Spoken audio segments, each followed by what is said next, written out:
igreja pode se assentar e a gente vai fazer uma canção. E eu vou convidar vocês para cantar essa canção com a gente. Pode começar a tocar,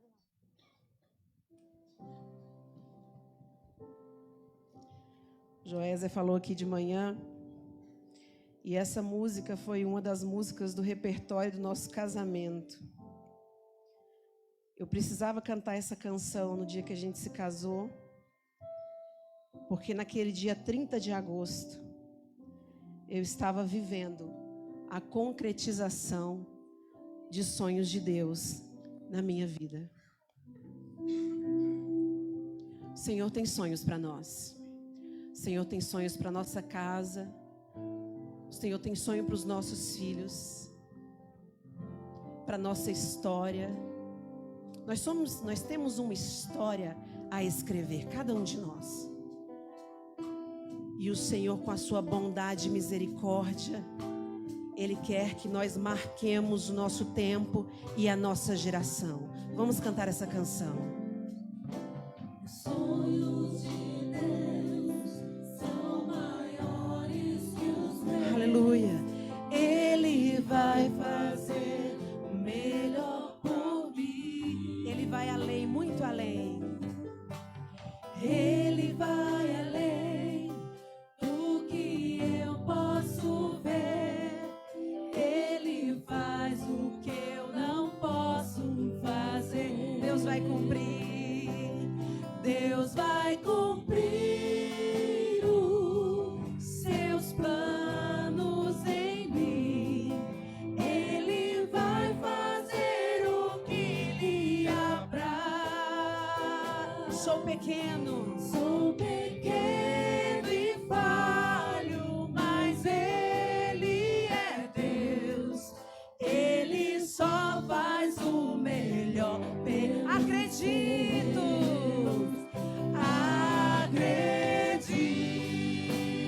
Acredito, sim. Acredito, sim. Acredito, sim, que Deus vai fazer o impossível em meu viver. Acredito. Acredito, sim.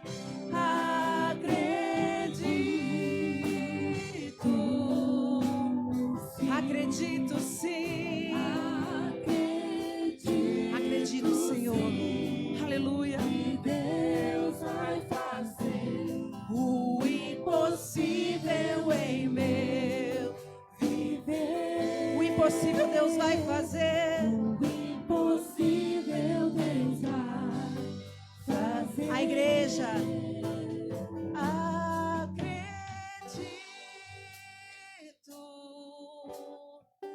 Acredite.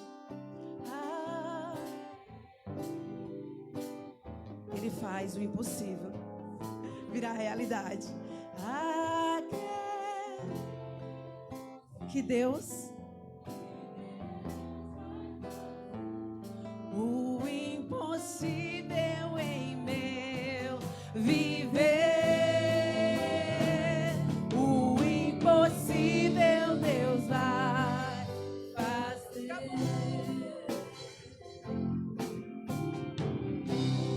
Ele faz o impossível. Porque aquilo que é impossível para nós, para Deus é totalmente possível. Aleluia. Aleluia. Vamos para o texto, Márcio? As crianças podem sair, tá?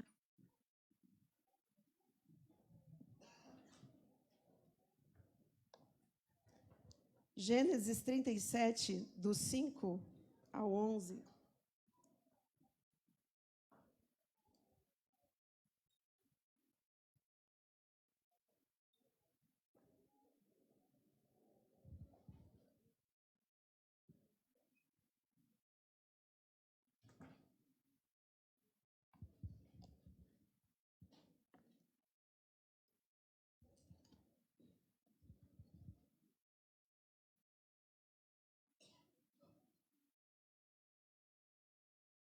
Deixa eu diminuir aqui as andanças das crianças. Vamos lá. E diz assim: José teve um sonho que contou aos seus irmãos, por isso o odiaram ainda mais. Pois ele lhes disse: ouve, peço-vos, este sonho que tive. Estávamos nós atando molhos no campo, e eis que o meu molho, levantando-se, ficou em pé, e os vossos molhos o rodeavam e se inclinaram ao meu molho. Responderam-lhe seus irmãos: tu, pois, deveras reinarás sobre nós? Tu deveras terás domínio sobre nós? Por isso, ainda mais o odiavam, por causa dos seus sonhos e das suas palavras. Teve José outro sonho, e contou aos seus irmãos, dizendo: tive outro sonho, e eis que o sol e a lua e as 11 estrelas se inclinavam perante mim. Quando contou ao seu pai e aos seus irmãos, repreendeu o seu pai e disse-lhe: que sonho é esse que tiveste? Porventura viremos eu e a tua mãe e os teus irmãos a inclinar-nos com o rosto em terra diante de ti?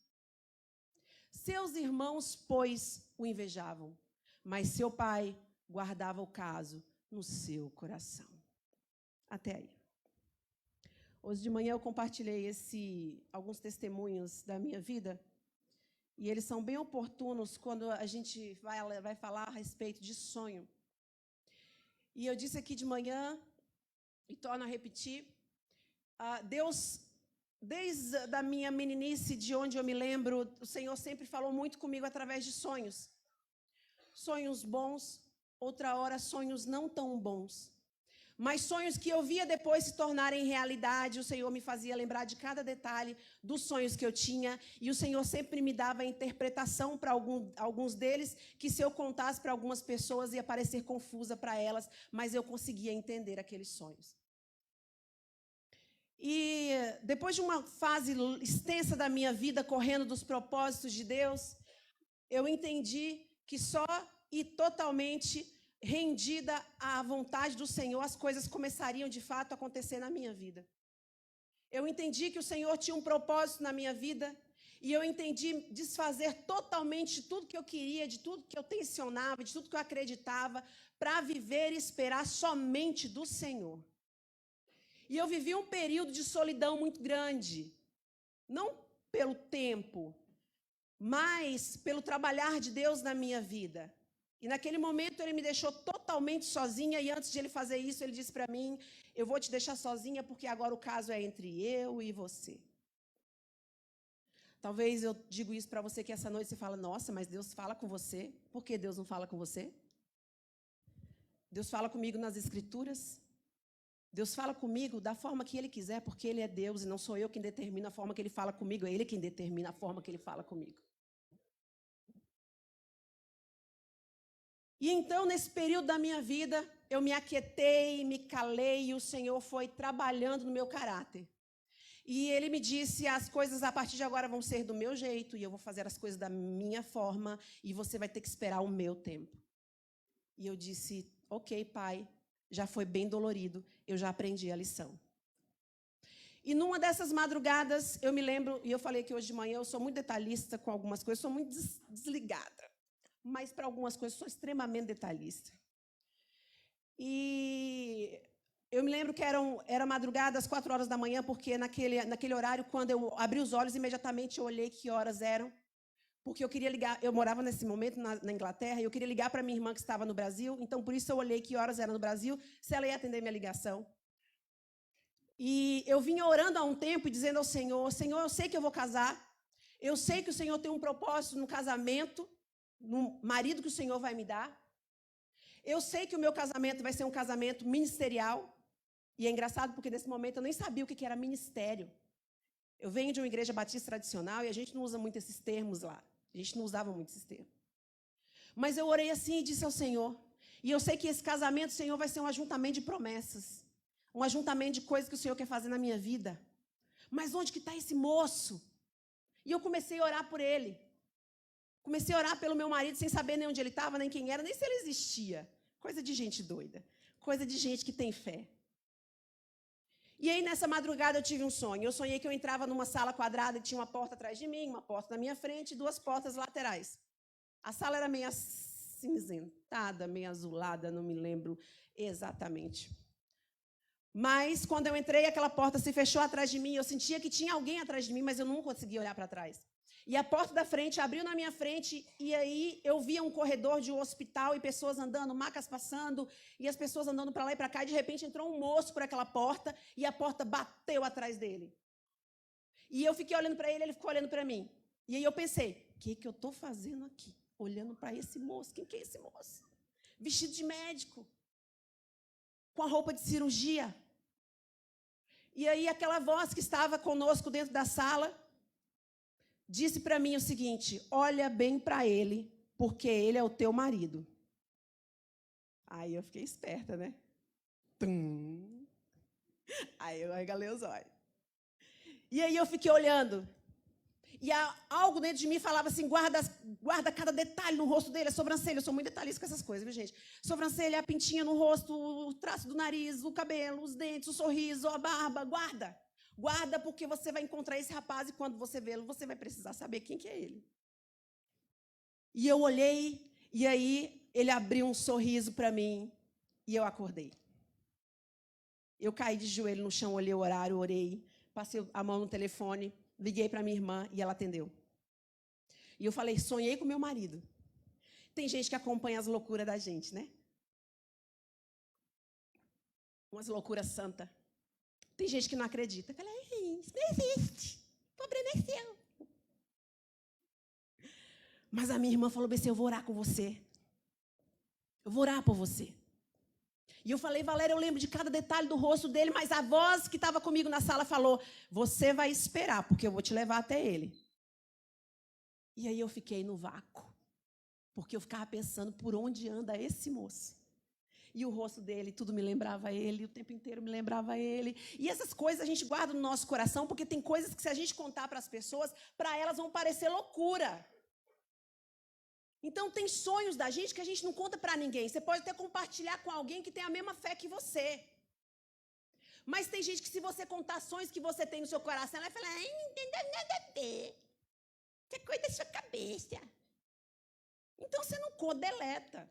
Guarda para você e Deus. Um ano depois, uma tia minha me convidou para ir na igreja. Naquele dia eu não queria ir na igreja, naquele dia eu estava azeda.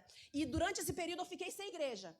Porque o Senhor falou, o tratamento é eu e você, é sem pastor, é sem ninguém orando por você, a não ser sua família, sou eu e você.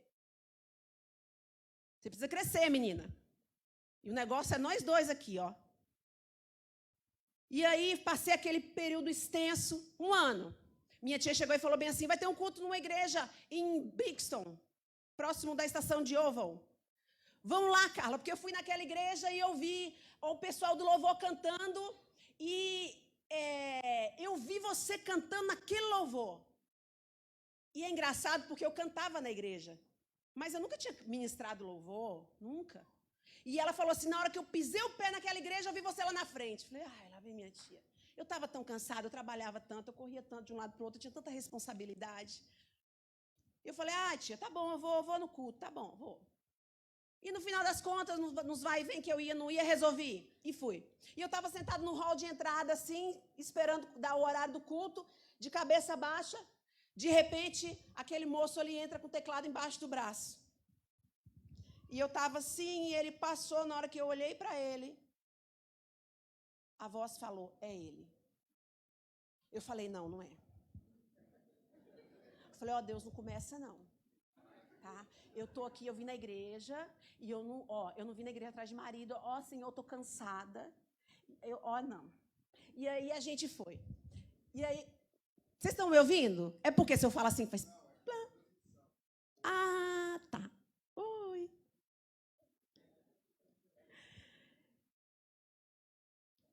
E aí esse moço foi para a igreja e começou a tocar o teclado lá na frente. Eu olhava para ele, a voz é ele, é ele, é ele, é ele. Eu não sabia nem se era casado, se não era, o que era. Eu nunca tinha ido naquele lugar, não conhecia ninguém. E eu falei, meu Deus do céu, eu não... E se esse moço é casado? Eu estou aqui pecando, olhando, de repente, não é nem esse, é uma pessoa parecida. E naquela briga com o Espírito Santo. Resultado, o moço está ali. Eu estou aqui. E nesse processo o Senhor falou assim para mim, você não vai mover um músculo da sua sobrancelha, porque eu vou dar ele para você. E deu mesmo, né, amor? A gente sonha muita coisa. Eu tenho sonhos guardados no meu coração ainda, de coisas que eu não vou contar, porque se eu contar, vocês vão falar que eu estou viajando na maionese. Mas deixa acontecer. Deixa Deus fazer. Mas tem horas que a gente sonha coisas que a gente não gostaria de sonhar. Tem horas que Deus mostra coisas para mim que eu não gostaria de saber. E num desses momentos, já tinha passado um tempo, nós já estávamos casados. Minha irmã já tinha ido para a Inglaterra, já tinha estudado um tempo lá, já tinha vindo embora. Minha irmã tinha 11 anos de casada, quando ela ficou grávida do Joshua. E o Joshua era um sonho muito grande da minha família, porque nós todos esperávamos o Joshua com alegria muito grande no nosso coração. Era o sobrinho amado e sonhado, e projetado, esperado, que a gente já estava mimando desde o ventre. E numa dessas madrugadas de domingo, de sábado para domingo, eu tive um sonho. E eu sonhei que eu estava sentada em cima da minha cama, e tinha um círculo assim com as meninas do louvor da igreja que a gente cantava. E as meninas, a gente batendo palma e nós alegre cantando. Quando, de repente, eu olhei para a menina que estava na minha frente, que era a Priscila, uma das meninas que cantava com a gente. Ela se transformou na minha irmã. E eu olhei para ela e, de repente, ela parou de cantar e ela foi caindo em cima da barriga dela. E aí eu falei, Valéria! E catei ela e virei. Quando eu virei ela estava sem barriga.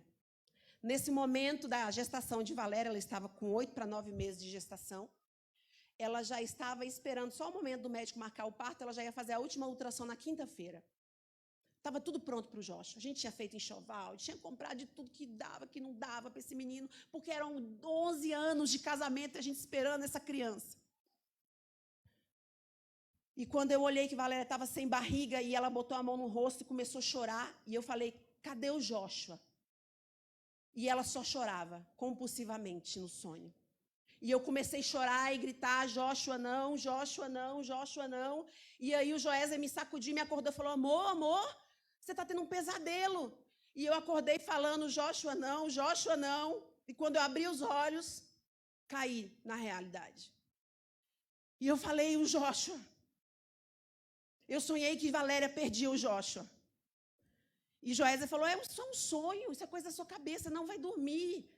E aí eu já virei do jeito que eu estava, ajoelhei no chão e comecei a orar. E eu falava, Senhor, por favor, o Joshua não. Não leva ele, Senhor. Por favor, não leva ele, Senhor.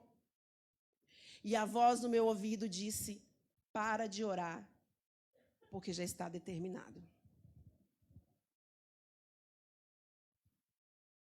A gente tem que saber lidar com as alegrias e com as coisas que Deus quer fazer. A gente não entende os propósitos de Deus, muitos deles. E a gente não pode ficar reclamando nem chorando pitanga, não. A gente tem que encarar eles. E eu levantei, sentei na cama, chorando, já a perda dele. Liguei para minha irmã. Lela, e aí, como é que você está? Tô bem, nega. E Joshua? Tá bem. Ai, quinta-feira eu vou fazer a última ultrassom. O médico já vai marcar o parto. Tá certo. Liguei o telefone, falei para ela, qualquer coisa você me fala, tá? Você liga para mim, se sentir alguma coisa. Ele tá mexendo? Tá tudo bem, tá tudo ótimo. A gente tá arrumando o quarto dele, o rapaz veio fazer a pintura do quarto dele. Tá bom. Na quarta-feira, Joshua não estava mais mexendo, ficou 3 dias sem mexer. Minha irmã ligou para o médico, falou, doutor, eu estou achando estranho, porque o Joshua estava mexendo tanto, e tem 3 dias que ele não mexe. O médico falou, eu estou no consultório, corre aqui para a gente fazer uma ultrassom, para ver como é que está, porque já vai ser amanhã mesmo que a gente vai marcar o parto, a última ultrassom e tal. E quando o médico fez a ultrassom, ele detectou que já tinha 3 dias que o Joshua estava morto no ventre da minha irmã. Ele faleceu no domingo. E foi muito difícil aquele momento na nossa família. Mas, graças a Deus pela vida dos meus pais e por tudo que Deus fez em nós aprendemos a ser mulheres fortes. E a minha irmã, naquele momento, ela chegou para o médico e ela disse assim, eu quero o parto normal. Ele falou, vou marcar a cesárea. Ela falou, não, meu filho vai nascer de parto normal. Eu quero sentir cada dor do nascimento dele. Porque eu sou a mãe dele. Ele pode não estar mais aqui, vivo, mas eu sou a mãe dele. Eu gerei. E eu quero ter esse filho. E o médico, então, induziu o parto e Valéria teve Joshua, pegou Joshua nos seus braços, já morto. Oraram, agradeceram ao Senhor, sepultaram Joshua. E quando elas voltaram para casa, todo mundo voltou para casa, ela falou, nós vamos fazer um culto de ação de graças ao Senhor. Porque Deus deu e Deus tomou, e bendito seja o nome do Senhor. Sonhos que a gente não quer ter, mas que a gente tem. E na vida desse jovem chamado José, ele tinha sonhos que talvez não era momento dele compartilhar com as pessoas que estavam ao redor dele, porque nesse momento sua família vivia um conflito muito grande. Um conflito de convivência, era muita gente numa casa só, era muito filho para um pai só. Isso é difícil administrar um filho, 2 filhos, 3 filhos, quem dirá 12. E aquele pai, na falta de sabedoria dele, ele não sabia administrar o seu amor e carinho, afeto e atenção para todos os filhos da mesma forma. Ele tinha um filho preferido, ele tinha um filho amado. José tinha 17 anos. Era um menino totalmente maturo. Naquele momento, Deus tinha promessas na vida de José. Mas José precisava crescer ainda para viver aquilo que Deus tinha para ele. Porque o nosso problema é querer viver as coisas que Deus tem para nós e a gente se achar muito especial antes do nosso caráter ser forjado.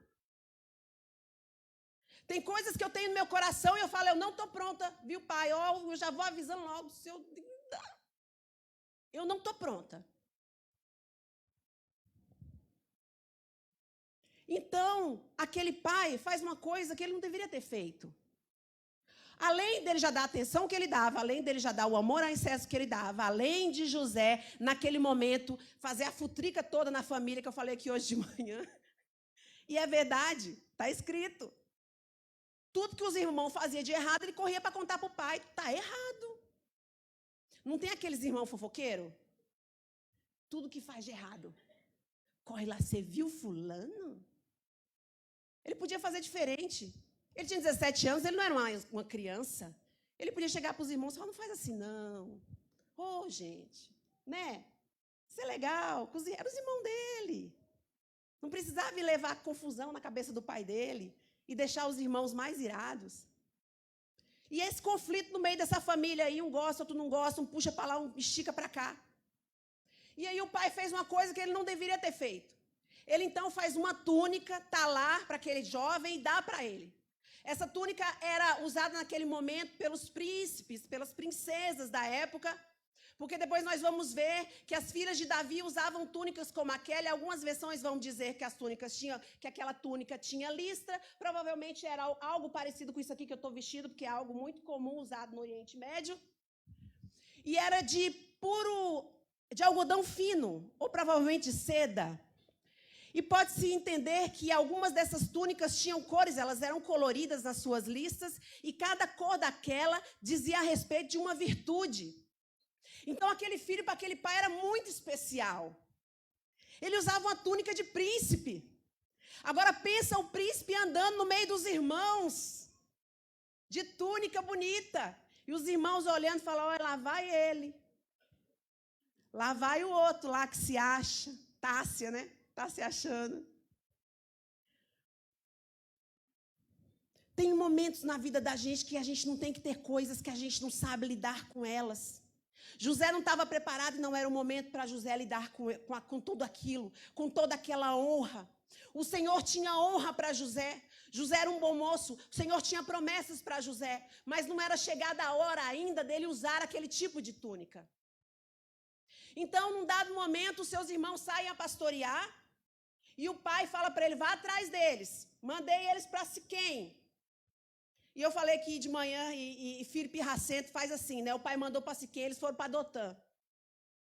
E no meio do deserto ele encontra um homem lá, que eu não sei o que esse homem estava fazendo no meio do deserto, ainda ouvindo conversa dos outros. Que tem um povo que aparece, não sei de onde, para ouvir as conversas da gente, né? Aí depois fala assim, fulano falou, mas eu nem... Onde que fulano estava que escutou falar isso? No meio do deserto. Estava esse homem lá, e José foi atrás dos irmãos. Encontra que esse homem e pergunta, você viu, por acaso, um rebanho? Ah, esses jovens assim, assado? Ó, eles não foram para Siquém, não. Eu ouvi eles dizerem que iam para Dotã. E para lá, José foi atrás dos irmãos dele. Quando José vem para lá, de lá para cá, com o vento batendo na sua túnica linda, maravilhosa, os irmãos olharam e falaram, lá vem o sonhador. Hoje nós vamos dar um jeito nele.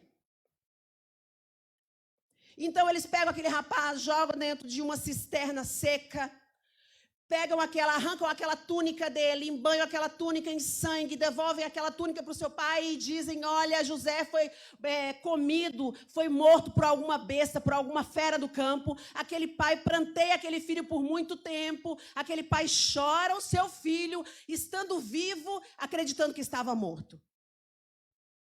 Aquele pai com a falta de sabedoria, ele gerou uma intriga, uma inveja muito grande dentro da casa dele. Seus irmãos cometeram um erro muito grave.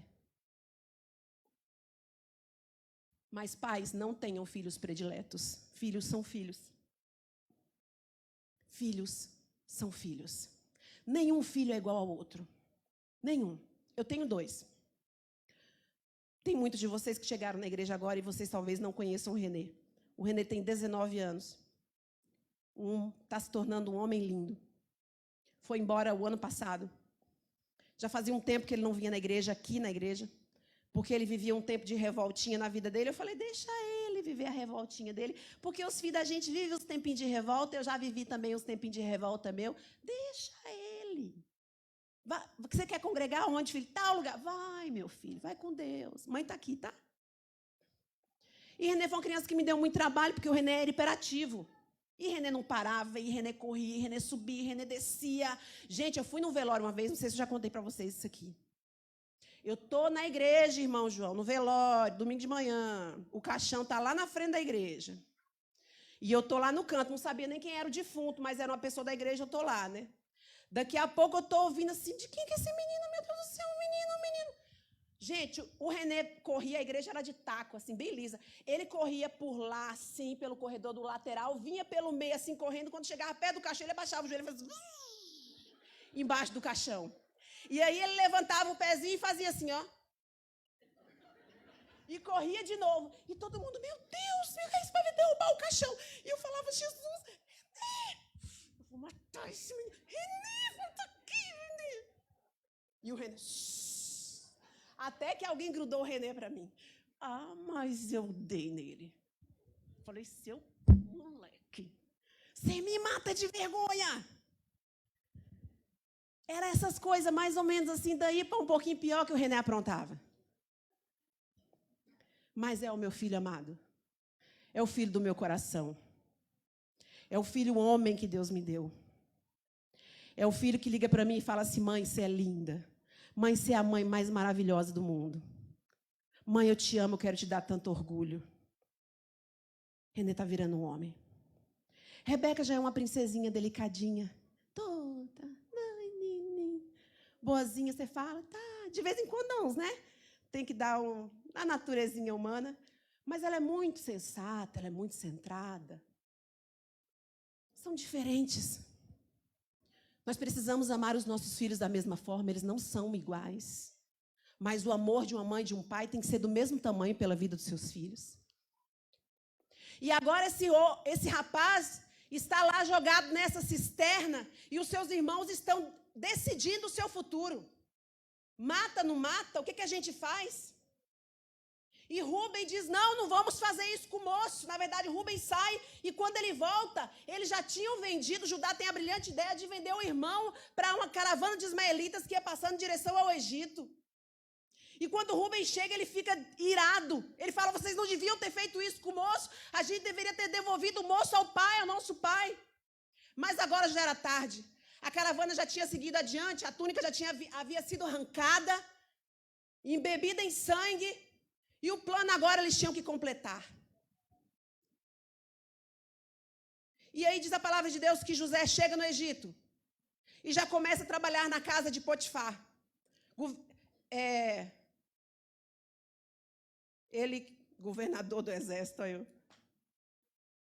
governante, ele governava o exército de Faraó. E aquele homem tinha muita influência naquele lugar, e José de imediato já começa a trabalhar naquele lugar e começa a se destacar no meio daqueles empregados de Faraó. E então diz a palavra que Faraó dá uma túnica de mordomo-mor a José, aquele comandante da sua casa, que abaixo de Potifar, só José quem comandava a casa. E o Senhor começa a prosperar todas as coisas na casa de Potifar, por amor a José. Mais uma vez José recebe uma túnica, mas mais uma vez não era tempo dele usar aquilo. E diz a palavra de Deus que então a mulher de Potifar, que não tinha nada para fazer, ficava no WhatsApp o dia inteiro, mandando vídeo, mandando bom dia, boa tarde, boa noite. Bota o zoião em cima de José. E aí diz que aquela mulher, ela tenta tanto contra ele, dá tanto em cima dele, faz tanta artimanha querendo aquele rapaz, porque ele era bonito de aparência. E quando ela gruda ele, ela traça um plano para poder ficar sozinha com ele, gruda José, diz que ele deixa a túnica e sai correndo, e aquela mulher fica com a túnica de José na mão. A primeira túnica de José foi arrancada dele. Era uma túnica de glória, não era tempo dele usar. A segunda túnica era uma túnica de serviço. Mas ele entendeu que ele não podia ofender ao Senhor e pecar contra Deus, porque agora ele estava no momento que podia se dizer confortável da sua vida. Não valia a pena. Então ele deixa a túnica na mão daquela doida e vai embora. E quando Potifar chega, ela diz: olha o que o seu servo fez comigo, ele tentou contra mim, ai, quanta pureza. E eu falei que hoje de manhã, mulher que não tem o que fazer, fica arrumando coisa para a cabeça. Vai procurar uma roupa para passar. Vai limpar a casa, pega a vassoura, vai lavar o quintal, vai cantar um hino. Porque todo casal que a gente atende aqui, que está com problema conjugal, é porque a mulher está com a cabecinha de titica de galinha, preocupada só com ela mesma. Mulheres, vocês têm que andar lindas, maravilhosas, têm que ir no salão se cuidar para os seus maridos. Meninas, para aqueles homens que ainda virão na vida de vocês. Aquilo que Deus tem preparado para vocês. Mas mulher que só pensa nisso, marido, bota suas orelhas de molho. Que fica o dia inteiro tirando foto. Eu falei para Sabrina, Sabrina, aprendi a fazer stories. Eu aprendi sem querer. Eu bati o dedo lá e aí foi o negocinho, a bolinha. Eu falei, oh! Eu falei, nossa, eu tenho um stories agora.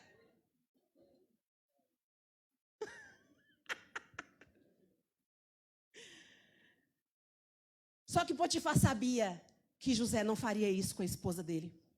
E é tão verdade que provavelmente ele seria morto por um pecado como esse, por intentar contra a esposa de um governador. Então, ele prende José. E agora José vai para a cadeia. Mais um momento e uma etapa na vida de José de aprendizado. José chega no Egito com 17 anos. E ele passa grande parte da sua vida naquela prisão. E ali Deus vai forjando o caráter de José. Ali Deus vai trabalhando na vida de José para aquilo que ele tem para ele. Sabe, a gente nunca reclama quando a gente está passando por momentos difíceis. A gente só pergunta, Senhor, o que o Senhor quer fazer? Não é não, irmão João? Qual que é o teu propósito em tudo isso? Eu contei aqui hoje de manhã que quando eu cheguei na Inglaterra, eu não falava um ó de inglês. E aí, fui trabalhar fazendo sanduíche já falei isso aqui outras vezes, num café, Chetoá, dentro da escola francesa, que é um quarteirão que pertence à França. Aquele quarteirão inteiro é território francês. E eu trabalhava ali dentro. E fiquei ali por 5 anos. Cheguei ali fazendo sanduíche. Não sabia falar nada. Aquele moço, dono do café, me deu a oportunidade. Falou, então, moça, você não sabe fazer nada, então vai fazer sanduíche. Eu precisava do emprego, eu precisava de dinheiro. Tinha tentado fazer faxina, não deu certo. E fiquei ali 5 anos da minha vida. Foram 5 anos muito difíceis para mim. Porque aquele homem era um homem muito difícil. Era um homem completamente desequilibrado, alcoólatra e drogado. Eu o amava muito. Eu tenho muita gratidão no meu coração por ele. Mas era o tempo todo ele saindo para ir para o banheiro, usar cocaína, e voltava, e eu falava, para com isso, fulano. Você imagina você trabalhar num ambiente desse e ter que aguentar a esquizofrenia, a loucura daquele homem o tempo inteiro, porque daí eu já aprendi a lidar com o trabalho. Aprendi a cozinhar, aprendi a fazer comida francesa, fazia as festas de Natal, de Réveillon para os professores. Já faziam 5 anos que eu estava ali, então já fazia de um tudo. Ele operou, eu cuidava dele, cuidava das coisas do banco, cuidava de tudo. E durante esses 5 anos ele nessa loucura. E por muitas vezes eu quis sair de lá. E o Senhor falava para mim, não é tempo ainda. Não é hora ainda. Espera. Espera, porque eu tenho algo na tua vida e você precisa estar pronta para o que eu vou fazer na sua vida. Eu sabia que Deus estava forjando o meu caráter, estava trabalhando algo em mim. E por isso eu aguentava. Num determinado momento, uma professora que via muito meu sofrimento, esqueci o nome dela, uma moça tão querida, ela chegou para mim e falou, Carla, é muito humilhante o que você passa nesse lugar. Os clientes falavam para mim, moça, sai daqui. Você é uma menina inteligente, você é uma menina tão querida. Você aguenta esse cara é louco. E a professora chegou para mim e falou bem assim, olha, consegui um emprego para você trabalhar num café, você vai trabalhar 2 horas por dia, que é só na hora dos breaks, dos intervalos dos parlamentares. E eles saem para tomar café e você vai trabalhar nesse lugar lá, que é um lugar lindo, do lado do Rio Thames, lá no parlamento. Você vai trabalhar 2 horas e vai ganhar por 8. Você vai ter férias remuneradas, toda assistência médica para o seu filho, vai ter tudo. Era um emprego do sonho. E eu liguei para o rapaz, para o chefe daquele setor, e ele me atendeu já falando assim para mim, o emprego é teu. Eu gostei de você. Você vem aqui, eu vou te pegar lá em Westminster, e você vem aqui, e você vem conhecer, só vai fazer um teste nas máquinas, mas era algo que eu dominava, porque eu trabalhava com isso já há 4 anos. E ele falou para mim, você faz uns testes na máquina, mas o emprego já é teu. Você traz teu passaporte, seus documentos, porque a gente já vai dar a entrada para você começar a trabalhar. Quando eu estava dentro do trem, que eu saí na estação, uma voz falou assim para mim, volta. Eu falei, meu Deus, essa vozinha eu conheço. Eu falei, ai Deus. E eu fiquei, aquelas pessoas passando por mim, aquilo é um movimento de turista entrando e saindo, entrando e saindo. E eu em pé naquele lugar, e a voz falou para mim, volta. E eu não sabia nem o que eu estava fazendo, mas eu entrei no primeiro ônibus que passou. De volta para South Kensington, que era onde eu trabalhava. E o Senhor falou para mim, você vai ficar onde você está. Eu ainda não terminei o que eu comecei de fazer na sua vida naquele lugar. Tem coisas para você aprender ainda. Ali eu sofri, eu fui humilhada, eu ganhava pouco. Quando eram dias de holidays, de férias, eu não recebia. E eu tinha documento. Era uma situação que se eu desse... Toda da escola falou para mim, se você der parte dele na polícia, ele vai ter que te dar esse café para você, isso aqui vai ser seu. Porque você tem documentação e ele não pode fazer isso. E eu falei, jamais farei, porque quando eu precisei, quem me estendeu a mão foi ele. Jamais farei isso. E eu saí daquele lugar de cabeça erguida, no tempo de Deus. Quando eu cheguei em Lençóis Paulista, se eu não tivesse passado 5 anos com aquele homem esquizofrênico, louco, desequilibrado, eu não teria ficado nem 1 mês nessa cidade. Foram anos de muito choro, de muita angústia. E o Senhor, quando eu passava pelas situações que eram diárias, o Senhor falava para mim, você já sabe como lidar com isso. Eu já te ensinei, você aprendeu. Agora faz, põe em prática.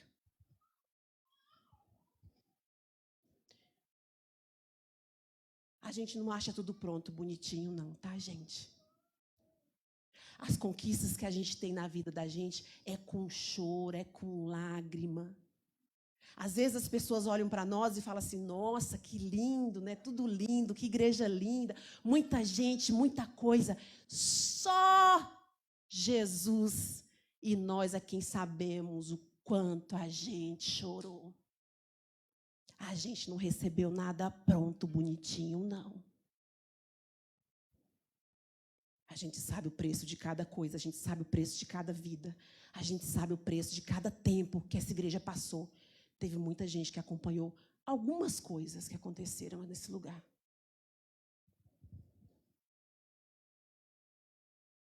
José precisava passar por aquele tempo naquela prisão. Ele precisava aprender muitas coisas ainda. Mas onde José estava, havia a bênção do Senhor. Ele sofria a verdade. A saudade devia apertar no peito dele, a angústia no seu coração, o pensamento de por que eles fizeram aquilo comigo, onde anda meu pai, onde andam meus irmãos, por que tanta humilhação?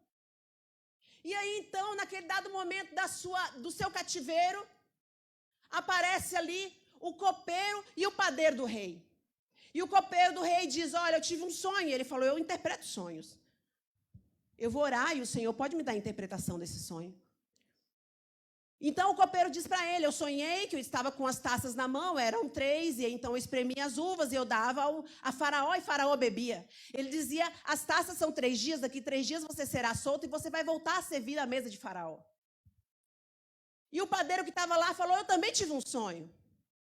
E eu sonhei com cestos e os corvos vinham e comiam os pães que estavam sobre ele. Ele falou, os cestos também são 3 dias. Mas dentro de 3 dias sua cabeça vai rolar. Faraó vai pedir sua cabeça e você vai ser morto. Então, tudo isso se fez real na vida daqueles homens. E José disse ao copeiro, quando você se encontrar com Faraó, se lembra de mim. Fala dele ao meu respeito. Pede para ele me ajudar. O pastor Jeremias faz uma analogia que ele diz que se o copeiro tivesse lembrado de José naquele momento, a única coisa que José ia conseguir ser, no máximo, era mordomo do rei. Não era tempo ainda dele sair da prisão. 2 anos se passaram. Então o faraó tem um sonho aterrorizante em que ele vê vacas magras comendo vacas gordas, espigas secas comendo espigas saudáveis. E aquele homem se apavora e ele sabe que alguma coisa terrível está por acontecer. Então o copeiro se lembra de José. Manda o José buscar José na prisão. E José faz a interpretação do sonho. E diz, serão 7 anos de muita abastança, de muita comida, de muita fartura, mas virão 7 anos de muita miséria sobre a terra. E nós precisamos nos preparar. E Faraó fala, o que te parece bom fazer?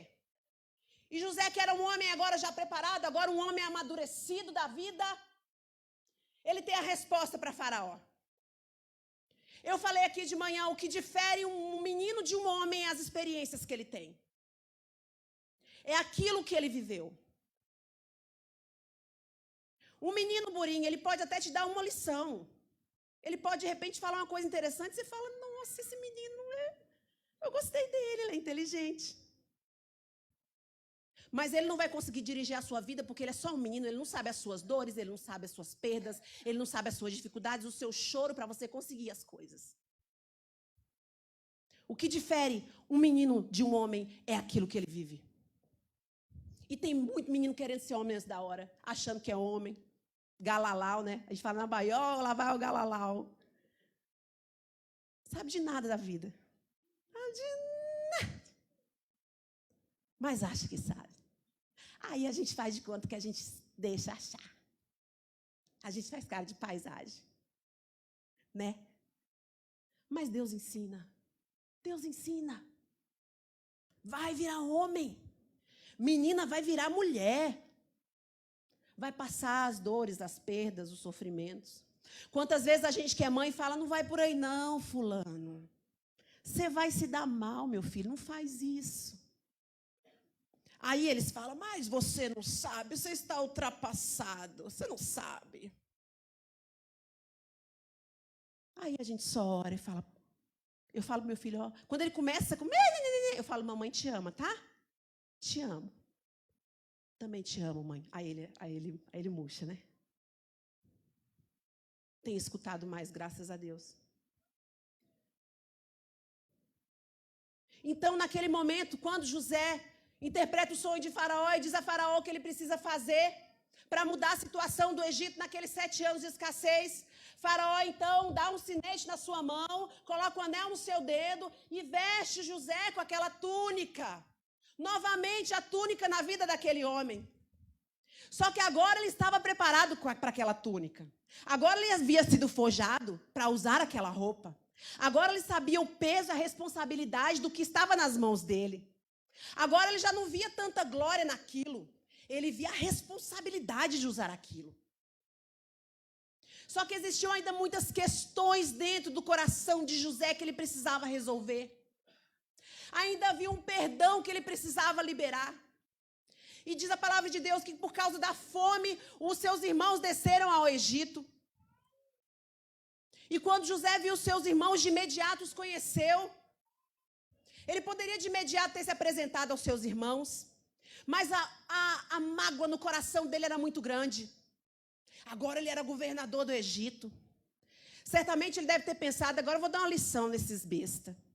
Eles me aguardem. E ele faz mais ou menos isso, porque ele enche a cesta daquele. Primeiro ele faz levanta toda a vida, pede CPF, CNPJ, tudo dos meninos, pede identidade, pede tudo. Pergunta quem é teu pai, quem é tua mãe, de onde vocês vieram. Ele sabia de tudo, ele só queria humilhar eles. E dizer, eu só vou dar comida na hora que eu quiser. Aqui eu pergunto o que eu quiser e eu dou a comida na hora que eu bem entender. Aqueles moços preocupados com sua família e foram respondendo todos os seus questionamentos, respondendo. Então ele faz o seguinte, eu quero o irmão mais moço aqui. Vocês vão lá e vocês vão trazer Benjamim de volta. O irmão de vocês mais moço, que está com o pai de vocês. Enche aqueles sacos de comida e coloca de volta o dinheiro nos cestos. Quando aqueles moços chegam de volta em casa, que abrem alegres porque agora eles têm a comida na mesa, encontram o dinheiro de volta e então o pavor toma conta deles. E eles explicam para o pai, mas pai, a gente pagou, a gente não sabe como esse dinheiro apareceu aqui. Só que, olha, ele falou que se a gente voltar, e um irmão ficou lá preso. Um dos irmãos ficou lá preso. Falou, vai, leva comida e eu só solto esse se você trouxer o outro. E o pai já tinha perdido José. Ele estava muito triste. Ele não queria perder mais um filho, ele não queria perder mais 2 filhos. E eles comem toda aquela comida, mas o tempo passa e a comida acaba. E agora, sem comida, se não leva o moço, eles iam morrer tudo de fome. E então eles voltam para o Egito com Benjamim. Chegam na casa de José. José faz um banquete para eles, recebe eles com um banquete, e eles com a pulga atrás da orelha, tem alguma coisa errada. E José então serve uma porção dobrada para Benjamim. Nessa hora, o conflito era muito grande no coração de José, porque a Bíblia diz que ele sai e vai chorar em secreto. Mas ele não se aguentava mais. O tempo tinha passado. A dor, a ferida já tinha sarado. A única coisa que restava para José fazer agora era perdoar os seus irmãos. Porque não adiantava nada José ter carros, cavalos, cavaleiros, capa, se ele não carregasse o perdão dentro do coração dele. Não adianta você ter tudo na sua vida. Eu conheço pessoas que têm tudo. Tudo que alguém pode desejar ter, mas não tem uma coisa com 3 letrinhas que assim, paz. Não tem paz. Porque lembra o que o primo fez lá no passado e tem ódio do primo, não pode ver a cara do primo. Porque lembra o que não sei quem fez lá no passado e tem ódio de fulano. O perdão é a coisa mais libertadora, mais maravilhosa que existe. A pessoa te fez alguma coisa que te feriu, deixa para lá, vai em paz. Se ela não é do teu convívio, deixa para lá, vai em paz. Deus te abençoe. Deixa Deus tratar com ela. Não é também Deus te abençoe, tomara que você morra na esquina. Não, isso não é perdão. Vai em paz. Se alguém dentro da tua casa, pior ainda. Sabe por quê? Porque Deus está usando esses problemas para trabalhar no teu caráter e você não está entendendo. Você está achando que o problema é a pessoa, o problema é você. Porque na hora que você liberar o perdão e dizer assim de coração, eu te perdoo, eu te amo. Ah, mas você vê, eu não quero saber o que aconteceu, o que a gente falou, o que eu te falei, o que você me falou. Eu te amo. Quando José, então, não suporta mais aquela amargura dentro do seu peito, e ele entende que não tem faraó, não tem Egito, não tem comida, não tem nada na vida que vai lhe dar alegria se ele não liberar perdão para os seus irmãos. Então, ele arranca aquelas vestes e faz se mostrar para os seus irmãos. E os seus irmãos se espantam, porque antes José era um menino, agora José já é um homem feito. Agora José está diferente. Agora José já tem outra postura. E José tira tudo aquilo, toda aquela glória egípcia. José arranca tudo aquilo e se faz apresentar para os seus irmãos. E diz, eu os perdoo. Eu os perdoo. Eu entendi o propósito de Deus. Eu entendi o que Deus queria fazer. Eu os perdoo, meus irmãos. Vai buscar o nosso pai. A mágoa era tão grande no coração de José que ele não conseguiu nem voltar para a casa do pai. Ele mandou buscar o pai, já velho. Ele podia ter ido ao encontro do pai. Mas os irmãos trouxeram o seu pai. E ali houve uma restauração muito grande naquela família. E 12 tribos, então, se surgiram a partir de então.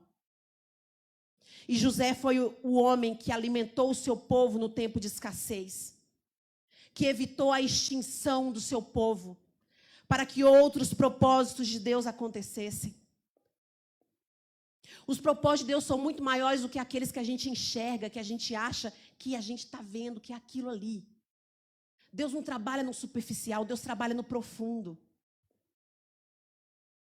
Jesus desce da sua glória, se faz homem, sendo 100% Deus, se faz 100% homem. E agora ele carrega o meu pecado, o seu pecado, o meu peso, o seu peso, o meu açoite, a minha cuspida, o meu tapa na cara, a minha capa de vergonha, a sua. Ele carrega por todo aquele trajeto e sobe a cruz do Calvário. E quando ele chega naquele lugar, no momento que ele é crucificado, ele olha para o Pai e diz, Pai, perdoa-os, eles não sabem o que fazem. José teve que passar todo um período da sua vida para ele entender os propósitos de Deus. Jesus já chegou na terra sabendo qual que era o propósito dele. Era a minha salvação e a sua salvação. Então, quando ele diz, está consumado, a porta da graça se abre e eu e você podemos passar por ela. Agora, quem somos nós para não perdoar? Se ele já nos perdoou, quem somos nós? Será que a gente se acha melhor que Jesus? Eu não perdoo. Fez isso para mim, acabou. A porta da graça está aberta. Você não vai perdoar, não. Você não vai passar por ela com esse coração cheio de amargura, não. Eu falei aqui hoje, amanhã, vou repetir. Deus tem coisas para fazer na vida de cada um de nós. Deus tem propósito na sua vida. Deus tem propósito no casamento de vocês. Deus tem coisas para fazer na nossa vida. Jesus já morreu, já está consumado. A porta da graça já está aberta. Mas nós temos uma história para escrever ainda neste lugar. Nós precisamos marcar este lugar, o tempo em que nós vivemos, aquilo que nós fazemos. Jesus não nos criou bichinhos em série. Jesus não é o malvado favorito. Que cria os minionzinhos e fica assim, a gente não tem vontade, a gente não faz nada, a gente não faz nada, a gente não vai...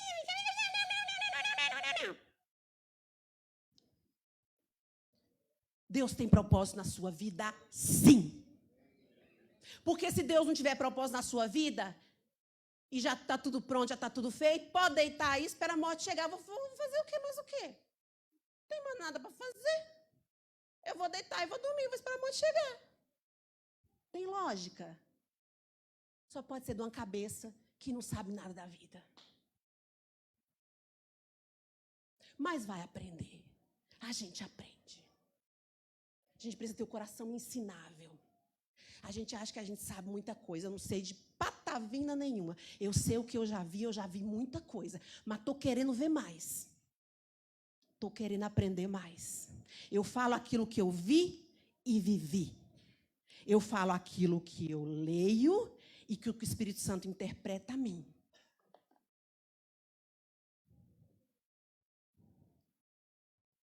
Eu gostaria de cantar uma canção com vocês nesse momento. Feche seus olhos aí onde você está. José perdoou seus irmãos. Agora, aquela capa egípcia já não fazia mais nenhum sentido para aquele moço. O que fazia sentido era perdoar e amar os seus irmãos. Era conviver pacificamente com aqueles que um dia havia o ferido. Quando a gente perdoa, a gente esquece, a gente deixa para trás a mágoa, o ressentimento.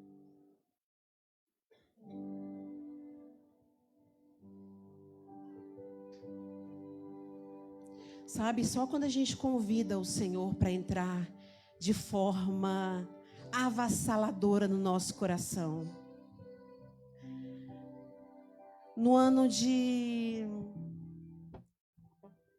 2007, eu abri totalmente o meu coração. E ajoelhada num quarto, sozinha, sem dinheiro.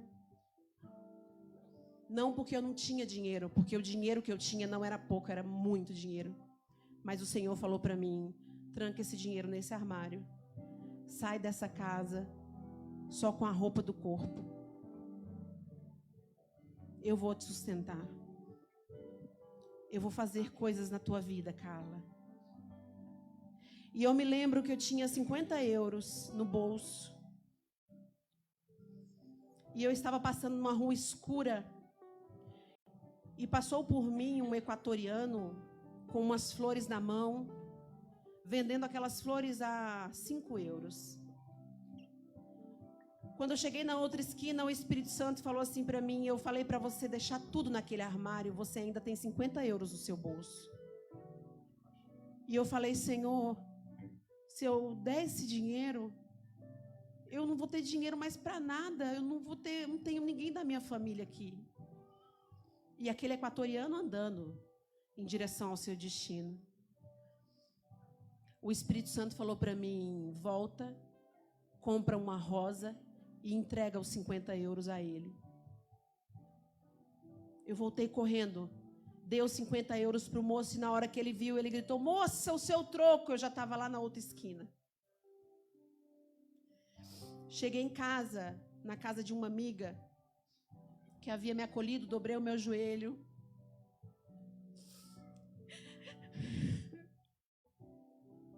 E falei, agora eu já não tenho mais nada, Pai.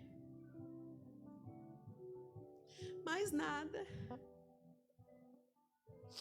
E o Senhor disse para mim, agora eu vou começar a tirar de dentro de você tudo aquilo que impede de eu fazer a minha vontade.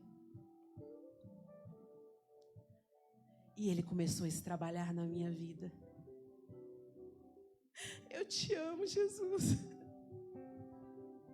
Eu te amo, Jesus. O Senhor é muito maravilhoso.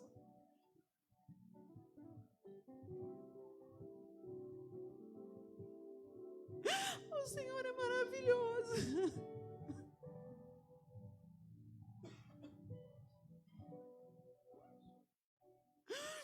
Quando eu cheguei na Inglaterra,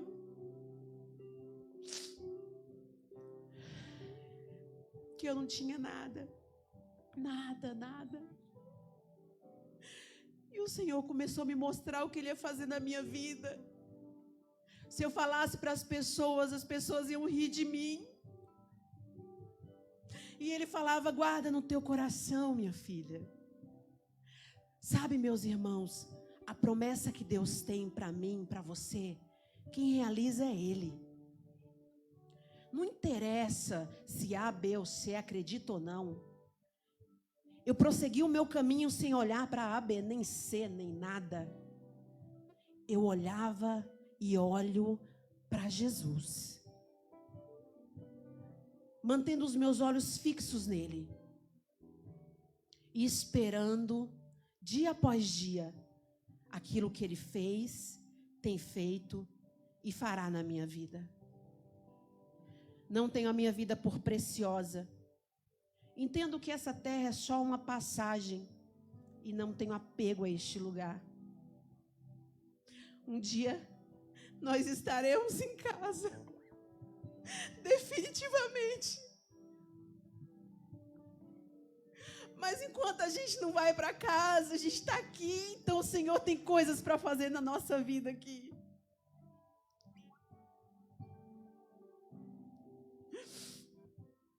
Diga ao Espírito Santo, seja bem-vindo em mim, Espírito Santo.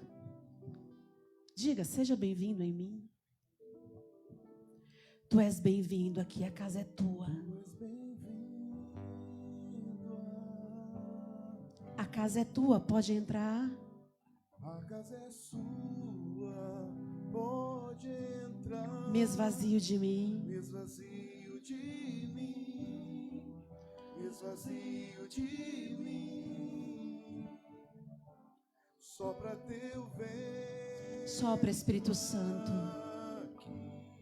Aleluia. Toma teu trono, vem reinar. Diga, nós queremos te ouvir. Nós queremos te ouvir. Fala conosco, Senhor. Essa casa é tua casa.